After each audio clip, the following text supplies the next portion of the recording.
And welcome back, friends, to Star Trek Resurgence. We have just dropped out of warp, and we are continuing to do our sensor scan. If you haven't watched the other two episodes, then I suggest you do to get caught up on this amazing story. So we're going to tune our sensors, and we're going to find our diplomat shuttle. Other than just... Oh, do I have to go faster?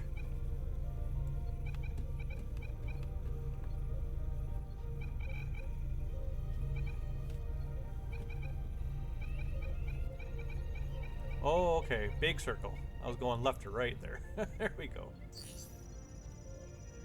Sometimes I've these located the controls shuttle. are Opening comms. a little tricky to figure out. Shuttle to Resolute. Shuttle to Resolute. Debris field. Lost maneuvering. Losing. I can't get it any clearer. It won't get a transporter lock. It's just not happening. Power up the tractor beam. We'll pull them directly into the docking bay.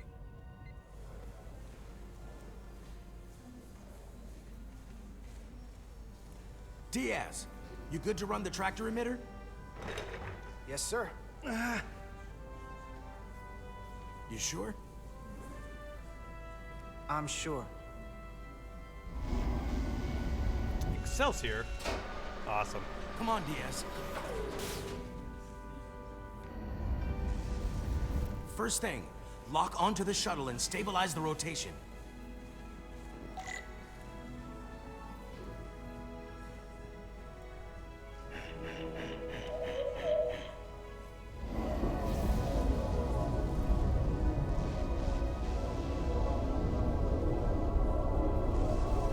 We're pulling in debris. I'm on it.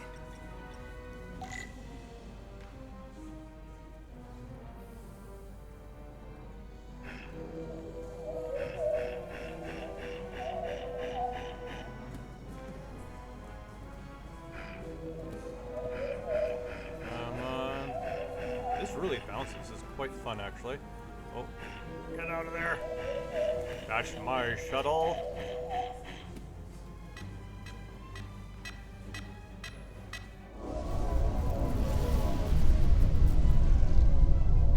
That's gonna take out the shuttle. Diaz, the bridge. There's a large piece of debris headed for the shuttle. The tractor beam can't handle it. Can our shields take it? I believe so. Commander Rydek, Ramming speed. plot an intercept course. On it.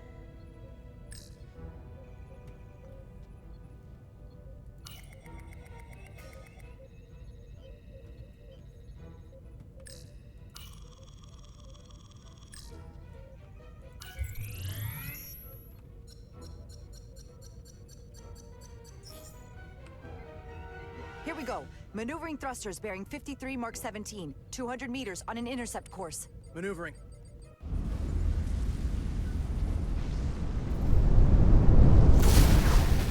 Got it. Whoa! Someone's working hard on the bridge.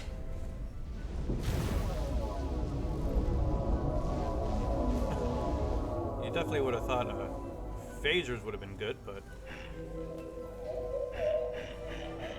No. We'll just smash it.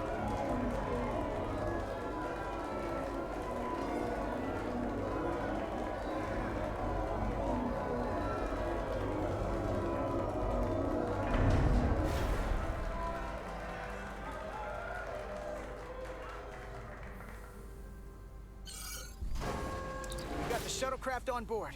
Good job. We're on our way down to meet them.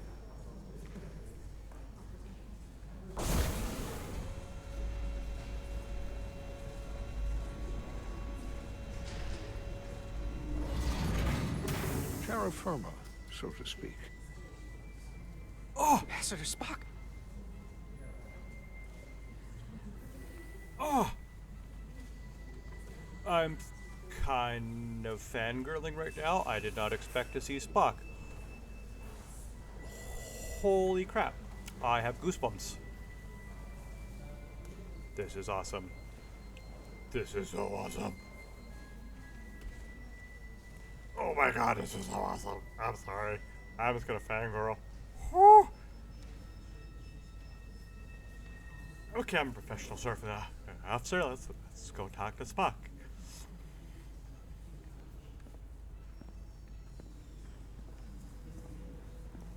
The captain will be right down to meet you, sir. In that case, I will wait for him here.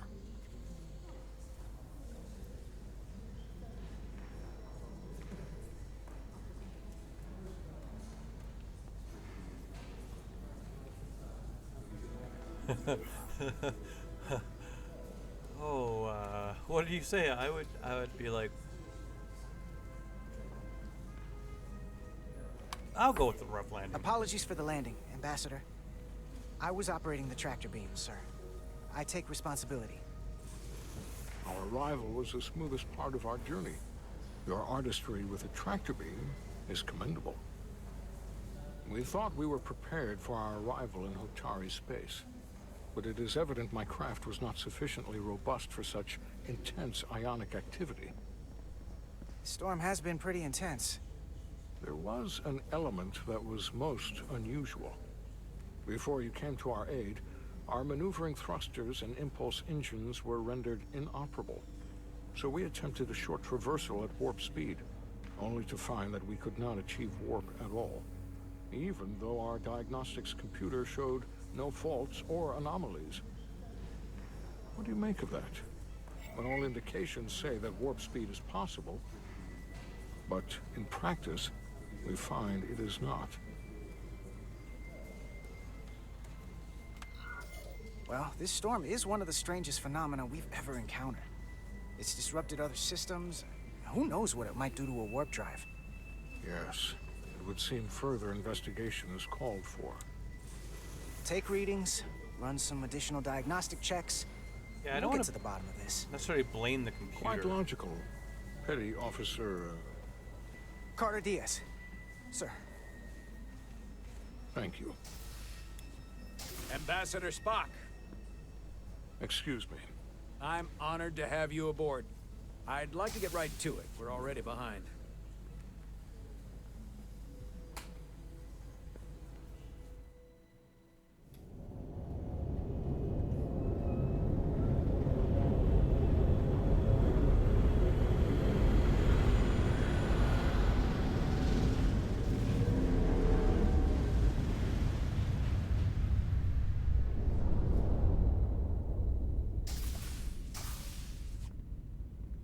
Ambassador Spock, my senior staff.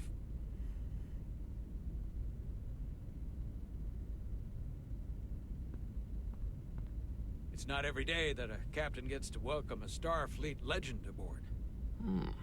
You flatter me, Captain Solano. But legend implies the past tense, whereas I am very much focused on our present circumstances. I didn't mean to suggest you were stuck in the past. You're right, Ambassador. Not the most diplomatic choice of words. We're all curious about the future, Ambassador. Specifically, what exactly are we getting involved in here? We got the basics from Starfleet. Two formerly peaceful neighbors are now on the brink of war. Indeed, and the tension between them grows fiercer by the hour. That was a really intense switch over to a Lydia and computer. Hotari. The Lydians are the more advanced species. They made first contact with the Hotari over a century ago. This is Tau, the Hotari moon. It is rich in dilithium, and for decades, the Hotari and the Illydians have shared a mining operation there. The Illydians provide the technological resources, while the Hotari have served as the labor force. The stability of that arrangement was the source of their peace, until recently. The Hotari have suddenly and forcefully seized control of the mining operations and expelled the Illydians from their system. That is the official story, as told by the Hotari when they requested Federation mediation. But the details remain scant. Communications between all parties have been limited by the ionic interference. Yeah, I want to know about our retaliation.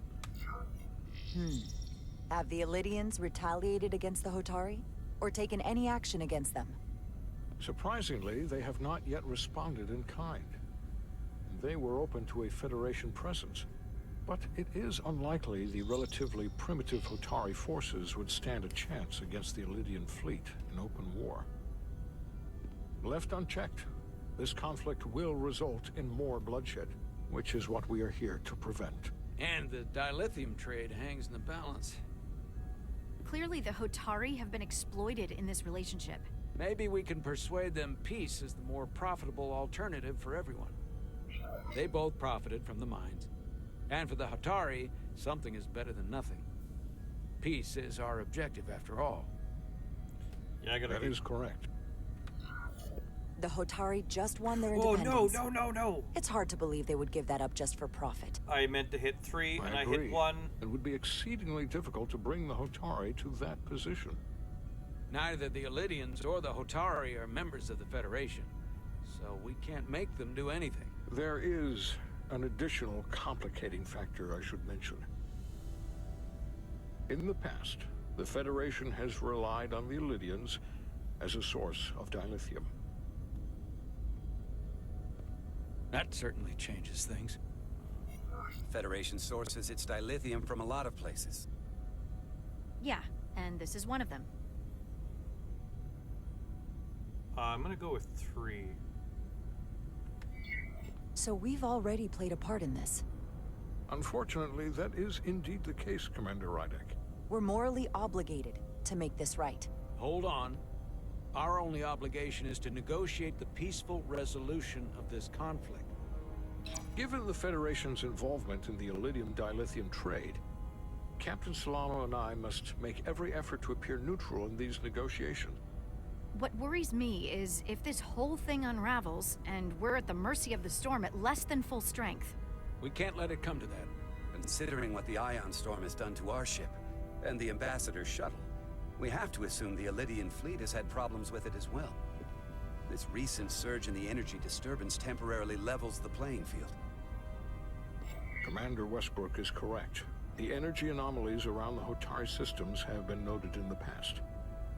But they have never been observed on the orders of magnitude we have seen in recent weeks. If it's keeping the two sides talking instead of shooting at each other, that actually helps us negotiate a peace. And we'll take advantage of that as long as it works in our favor. And when it doesn't? All the more reason to learn as much about it as we can while we are here.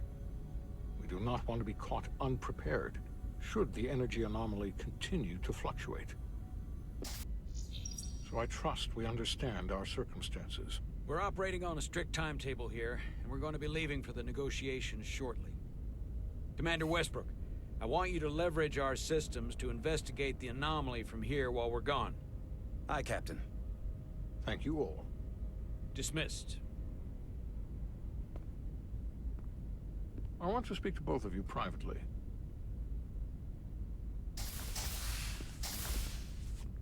Ambassador Spock, I'd like to make a formal introduction. My first officer, Commander Jara Rydek.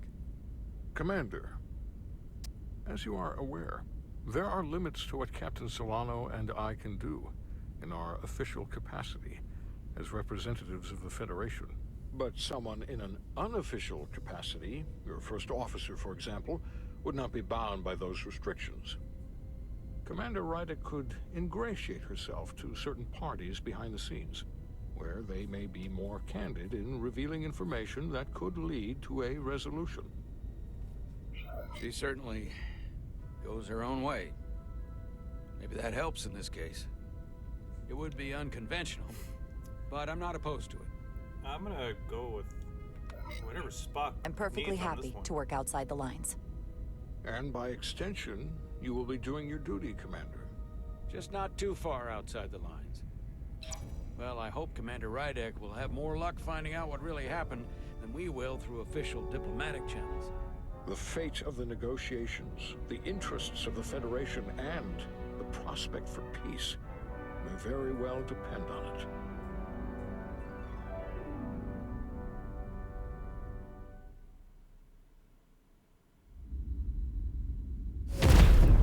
Ooh, so much layers, so many layers.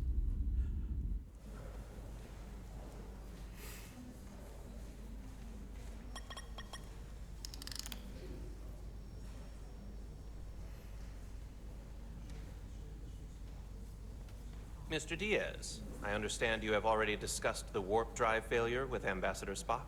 I have. It is imperative that the Ambassador's shuttle be flight ready. I need you both to ascertain the root cause of the system failures he encountered. I'm surprised, Commander.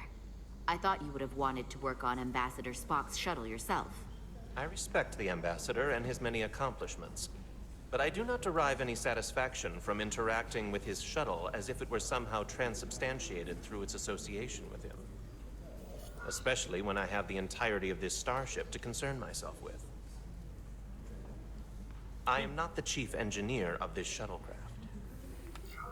The Ambassador asked me to take a look, and I'm ready to crack this thing open. Good. You could learn from Mr. Diaz's focus. I'll take notes. I didn't want to Then I will leave you to it. Or insult Make him, note of any but abnormalities in your report. You definitely be like, Carry I on. want to touch the shuttle. It seems like he's warming up to us. Yeah. Even Chovok has to look at that face and know you've earned some real respect. And I have to admit that I owe you one.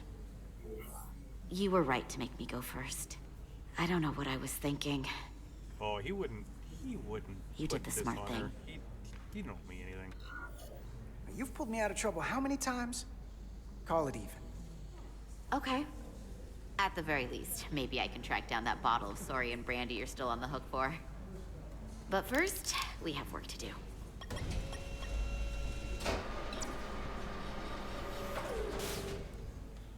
Ready to go? All set. Let's run the diagnostic.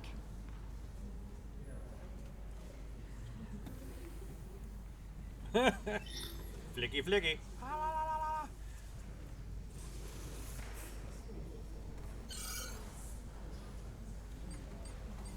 So... I know about your talk with Miranda. You do? She sent me a Priority 1 dispatch right after your conversation. I'm happy for you. Both of you. Thanks. But I'm only going to tell you this once. Don't screw this up. Because I would be very unhappy if you tried this out and then, I don't know, 6 weeks or 6 days later, I have to start splitting holidays between the two of you. All because things went south and you're not on speaking terms. That just isn't gonna work for me. I'm gonna And probe I this know you'll respect that. Are you upset? Not on your life, Diaz. But you need to be careful. I like my friends and I like our group. I don't want to lose that. Is that thing done? Yeah, it's wrapping up. Let's see. The relays along the primary EPS are blown. The backup relays are all intact. An EPS overload from the warp drive could cause that. But how did the shuttle end up dead in the water? Huh. Well, maybe the ship's data recorder can tell us something. Yeah, so I was definitely seeing she kind of had interest in as well, but it doesn't appear so. But I think that was a good, like, yeah, I like my friend group. I like my friends. I'm honest. Don't mess this up.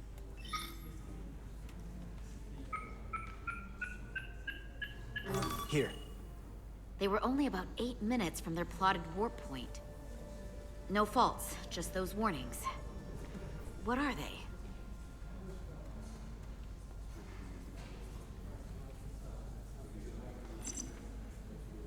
The warp field became inverted suddenly. I've seen this happen when the center warp coil cracks. A cracked warp coil throws a fault code. Still, we should take a look.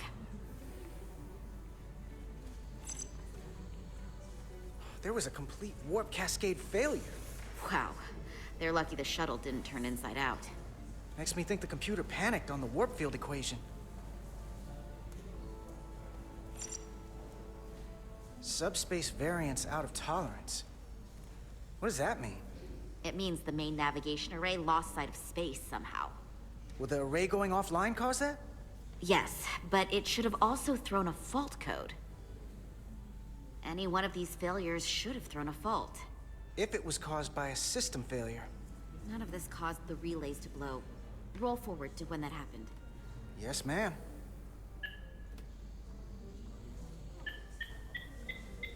So here, they take a moment to get their bearings and they attempt to re-engage the warp drive.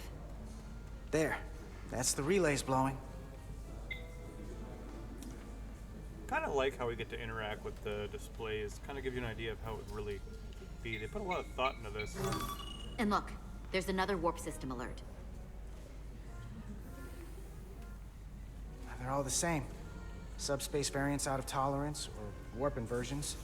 Finally, there's a complete warp cascade failure. Then it's one of two things. Either a warp coil is cracked, or the navigation array is offline. That makes sense. Divide and conquer. You want to check the warp coils or the navigation array? I'll check the other. Let's not overcomplicate this. One of these systems is likely broken. I suspect this is a navigational array, so I'm going to go with what I think is broken. I'll check the navigation array. Because I want to find the problem.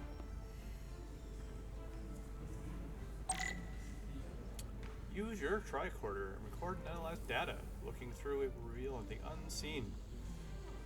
Use 2 to hoist your tricorder. Hold to scan objects. Cool. Oop. Nope. I do not wish to exit the game. Alright.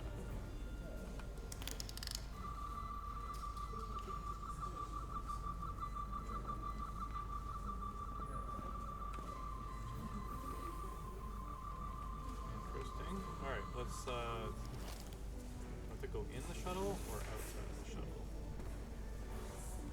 Let's go check out the shuttle first.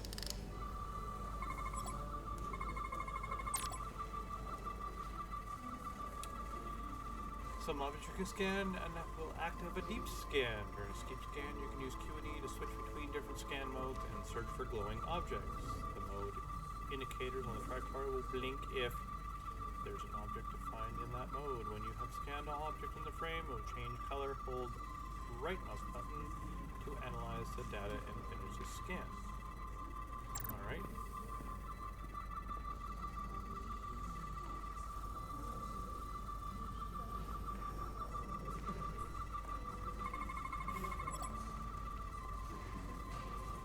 Functioning normal.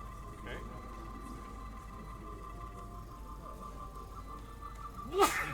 Excuse me. I still haven't figured out the mute button. I know I got a new microphone.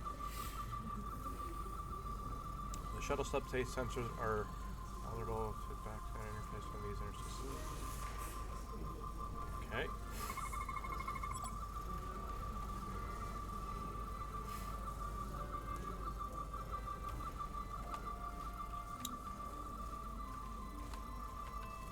Oh, right click. Got it. Navigation array checks out, so it must be a coil. Except it's not. Checked and double-checked. Well, the readings don't lie. Here comes the security detail for the way team.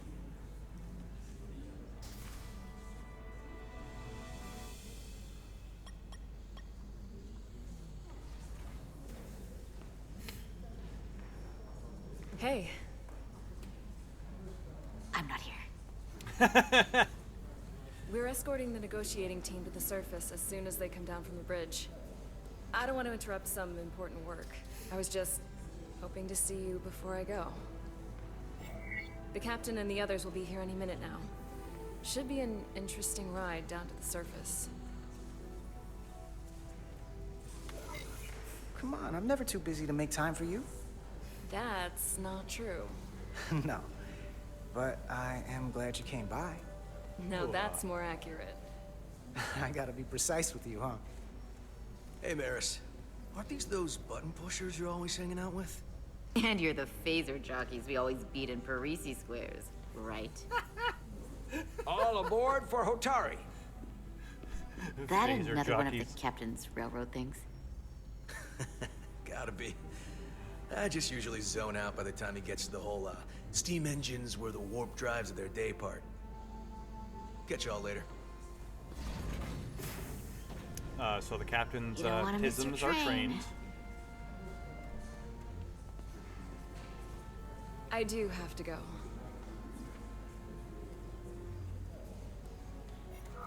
Not gonna lie, I'd rather not leave right now. More important things on my mind. Do me a favor. Come back safe. Deal. He wouldn't kiss her yet. This wouldn't be the first kiss, and they're in uniform. No. They'd be professional. That isn't going slow. Be seeing you.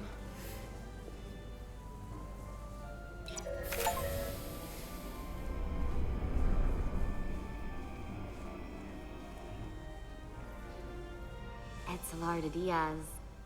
If you could float back down to reality, we still have a ways to go. All right, where were we? So, the warp coils in the navigation array are fine, but the nav computer doesn't seem to think so. I'm out of ideas short of field stripping the shuttle from bow to stern. You wanna take this out of the shuttle and throw it on the bench? Oh, real hands-on maintenance. I like it. Okay, the nav computer is patched into the ship. The ship's computer can double-check our work. If the shuttle's nav computer is putting out false data, we'll know it. Let's run through the shuttle's logs again. Running now.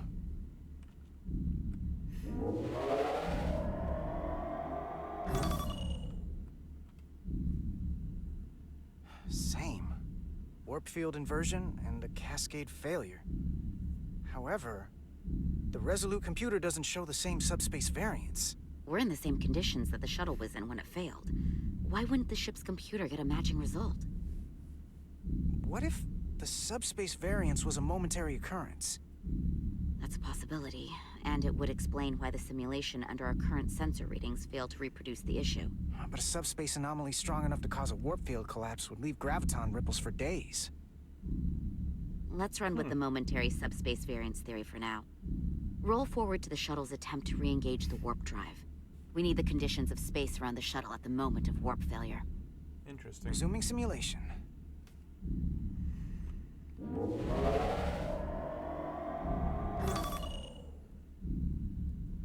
Error in warp field calculation.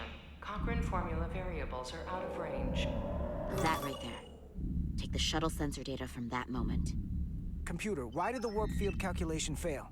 Warp field pressure returned non-orthogonal. Results are undefined. That doesn't help. I don't even know what that means. What if we use a different ship? Put the Resolute into the simulation instead of the shuttle. Yeah. It should warp just fine. Unless... Computer, run the simulation with the Resolute. Resolute simulated. Computer, give me manual control on the warp power. Static field intensity, warp 1.1. 1.2. 1.3. Warp pressure is destabilizing. Error in warp field calculation. The warp drive has experienced a system-wide cascade failure. Warp field collapsed. Subspace variance is out of tolerance. Cochrane formula results are undefined. Bingo. What-o? The same moment when the shuttle failed to warp, so did the ship. Whatever happened to the shuttle just happened to us. The Resolute will not sustain warp. We can't leave Hotari space.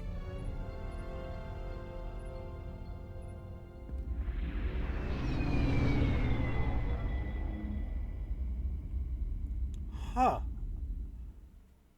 That is very interesting. I really don't know what to do at this moment, but God, there's so many levels of layers of info and just, ooh, this is good. This is a good story. I'm really enjoying this. Ambassador Spock, Captain Solano, welcome to Hotari.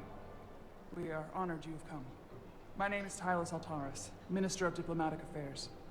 The honor is ours. And this is Commander Jara Rydek, first officer aboard the USS Resolute. You'll find she has a keen mind and unique insight into the dynamics between the Hotari and the Illydians. Diplomatic, we're honored to be here. We are honored to be here as representatives of the Federation. I'm so glad. These must be the representatives of the mighty Federation, the reigning authority in the galaxy. Or so we've been led to believe. Whether that's true or not remains to be seen. But, either way, we're grateful you've made the time to come to our little corner of the universe. And you are? This is Galvin, and this is Citron, the heroes of the revolt in the mines.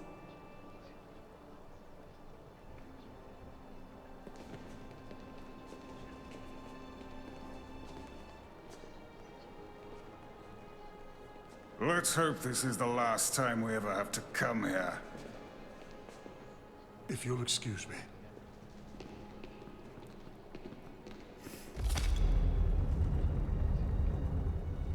I think we're about to begin. Did you hear the arrogance from that guy? I don't know what we're walking into here, but that guy was something. Get a neutral ground That here. may be true. But let's keep an open mind going into the negotiations. Hopefully he's just one voice amongst many. Then let's hope he's the outlier. The Hotari have invited us as their guests, so we must show them the proper respect.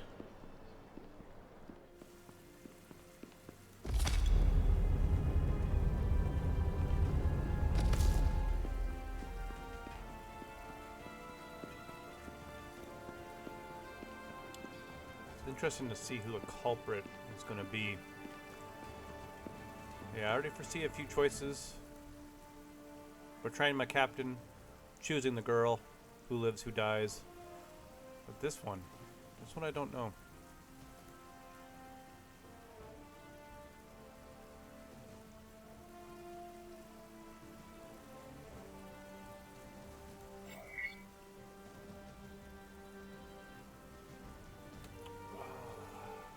Show.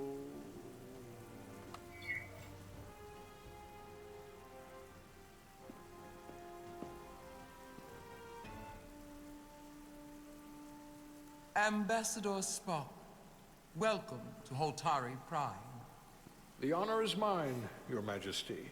That the Federation would send one of their most respected representatives is not only an honor to the Hotari people and their queen, but a recognition of our stature and importance. Let's get on with it, shall we? With all due respect to the Federation and their ambassador, they have no authority here. We are not members of their alliance. We are not subject to their rule, nor yours. We demand the immediate return of all mining operations to Elydian control, as it has been for centuries and will be for centuries more. That has always been our understanding. That understanding has changed. Then you invite war! And if you cannot remain silent, you will be silenced. But his point is well taken. What is the Federation's interest in this matter? Perhaps you would have us trade one oppressor for another? The Federation remains neutral. Our only interest is the peaceful resolution of this conflict. We are here at your request, Your Majesty. For now. I'm trying to keep an open mind here, but it's not easy. I thought they wanted us here. Was there something you wanted to say, Captain? Oh, no. My apologies. And what about the Kobliad? She's not She can speak for herself, can't she? Wow. Then let her. Alright, it's the best neutral answer here. Let's... I don't know why I need to come up so much. Making a point. Showing my dominance.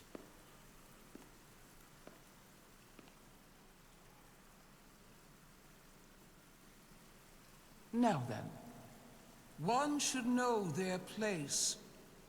What you might be somewhere else is not what you are here. Which is standing before a queen.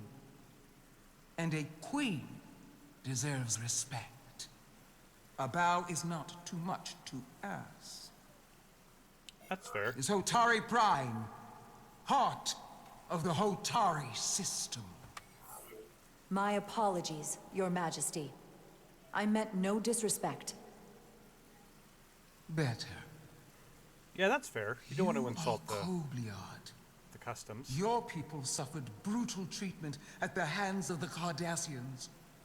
Their injustice towards the Kobliad is as unimaginable as it is unforgivable. Not unlike how we have been treated By the Elidians.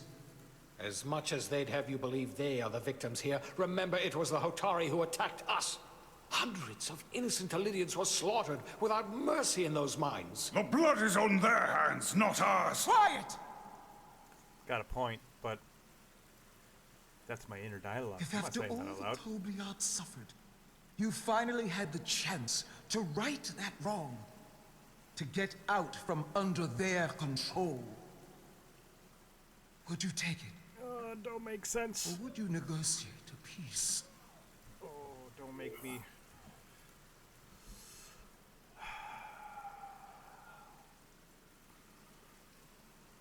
I gotta play very neutral here. I can't speculate on something that never happened, Your Majesty. Sadly, that opportunity never came for the Kobliad. No, it did not. But we'd be wise to learn from their example, before we too find ourselves facing extinction. Ooh, I sounded like such a bitch, but that was the The most neutral answer I Federation think I is the could have most gave. powerful, most advanced alliance in the galaxy. It's widely known we have an abundance of dilithium in our mines. And it's in your interest to secure a steady supply. Your Majesty, if I may. Ambassador Spock would have us believe you're here as a neutral party in the interest of peace. She's smart. So why are you really here? I want the truth, not your Federation rhetoric. I'm giving you the Federation rhetoric, and we only want peace. As Ambassador Spock has said, we've come seeking a peaceful resolution to this conflict, and have no interest in your dilithium. I'm not nearly as naive as you must think. Yeah, The but I'm running Federation has command, done so I have business to- with the Elidians for decades. I have to give you the Which answer. makes me question your motives.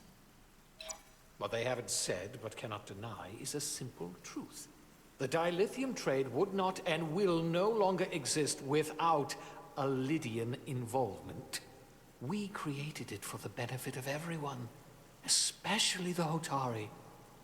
We've given them warp technology. We've let them share in the profits. We've made their lives infinitely better than before dilithium was discovered. All of that goes away if the Federation turns a blind eye to their treachery. That is enough of your lies! The Hotari are quite capable of running the mines. We've done so for centuries. So tell me, who deserves control of the dilithium trade and the mines on Tau? Who should the Federation recognize? The Hotari or the Elidians? Oh, don't make me choose. Can only be one or the other, not both. Oh, I can't remember what species is which. My dyslexia is killing me. Oh, I need to look this up. I should have taken notes. I cannot remember. Ooh, okay.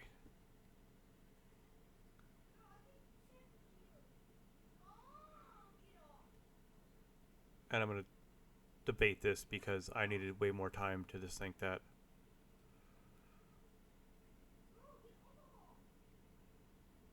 Alright. We gotta look it up. I need pictures. Who is who? Who is who? Story.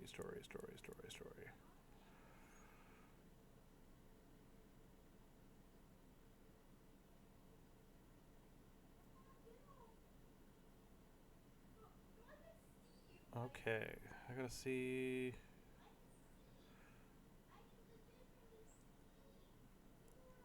Alright, I'm going to cut here, and I'm going to have to put this together because, yes, I need to do some research and figure out who I'm taking in this one. I'll be right back.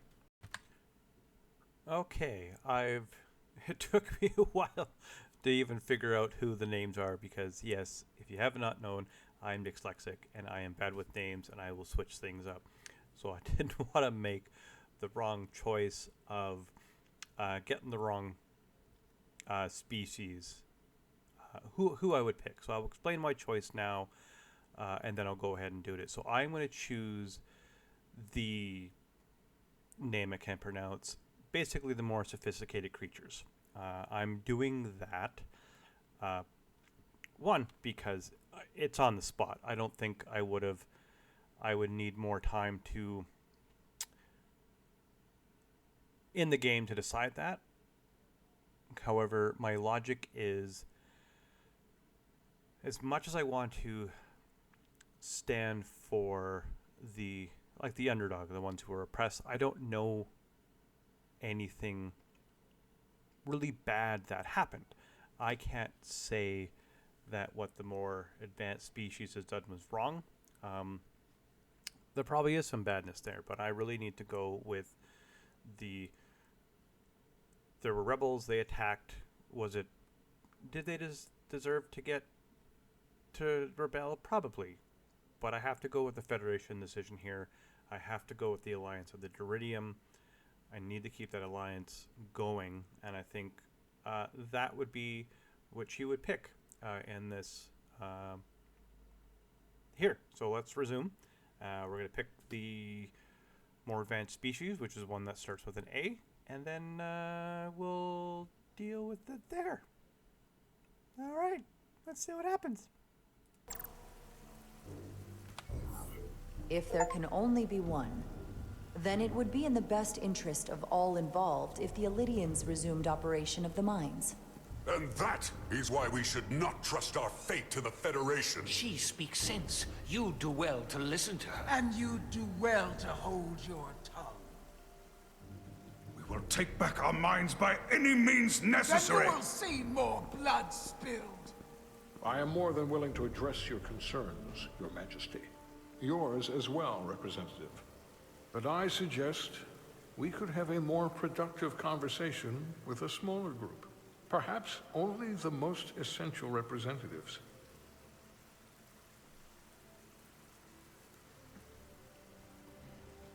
Oh, that probably wasn't the best answer, but I think I would agree, Ambassador Spock. for the character, it was the most logical.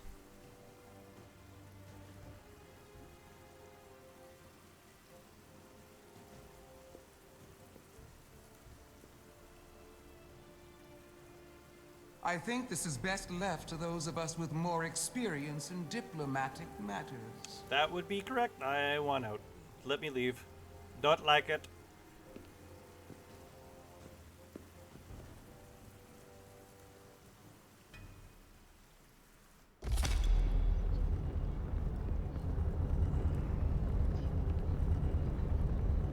Spock and I will cover everything on the diplomatic front. You make nice with the locals and see if you can get some answers. We need to find out why the Hotari are so willing to risk war. What happened in those mines?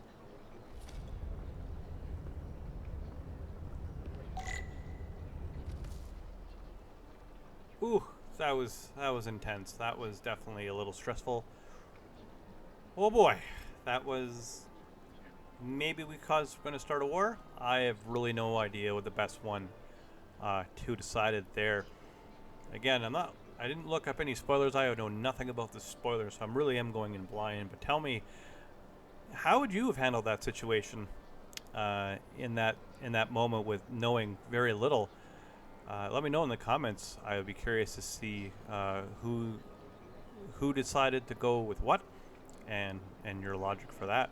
Again, I'm going more with the Starfleet officer mentality, trying to keep that neutral ground, what's kind of best for, I guess, the mission and Starfleet.